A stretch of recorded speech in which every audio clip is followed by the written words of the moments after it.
जय जगन्नाथ। अक्टोबर 2 तारिख गुरुवार पड़ुछि सुदशा व्रत। से दिन श्रीमंदिर आयुध पूजा और दशहरा हेब। अपराजिता दशमी विजया दशमी पड़ुछि से दिन। सर्वत्र दशहरा उत्सव से दिन पालन करा जिवो। सोमनाथ व्रत समापन करा जिवो। आउ से दिन गांधी जयंती शास्त्री जयंती मध्य अछि।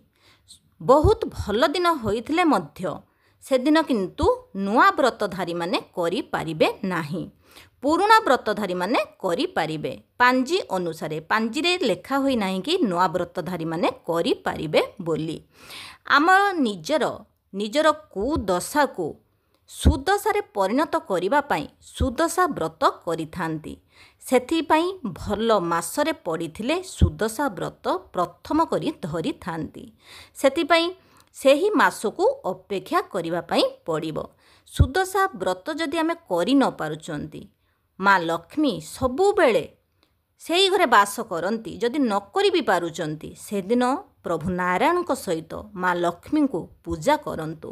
ବ୍ରତ ନ କରିପାରିଲେ ମଧ୍ୟ ନିଜେ ଠାକୁରଙ୍କ ପାଇଁ ଯେତିକି ଭକ୍ତି ରହିବା କଥା ଶ୍ରଦ୍ଧାର ସହିତ ସେଦିନ ମାଙ୍କ ସହିତ प्रभु को पूजा करंतु। सेथिरे भी माँ बहुत संतुष्ट होइथांती। काहेकि जो घरे प्रभु नारायण को पूजा करा जाए से घरु माँ लक्ष्मी केबे भी छाड़िकी जाती नहीं। जो घरे नारायण को पूजा करा जाए नहीं, जो घरे प्रभु नारायण को पूजा करा जाए नहीं, से घरे केबे भी माँ लक्ष्मी रुहंती नहीं। जो घर सबु बेले परिष्कार परिच्छन्न, केबे भी घर कली झगड़ा हेउ नथिबो, सबुबले सुखरे जहाँ मिलिला सेथिरे सुखरे रही माने परिवार समस्त सदस्यों भितरे माने भल पाइबा थाए, सेही घरे माँ लक्ष्मी बास करती।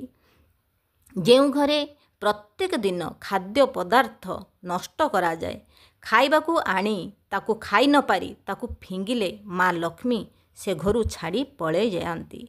सेथिपाई भूल रे भी एमिति करिवे नाही।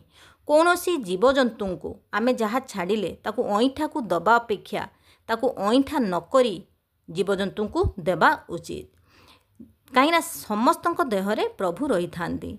सेथिपाई समस्त को आमे जदि भाबिबा कि माने नष्ट करवानी, जो दिन भी आमे नष्ट करते देखिए से दिन ता बदल में अन्य कौनसी ना कौनसी दिन आमको उपास रहिबा पई पड़ी थाए।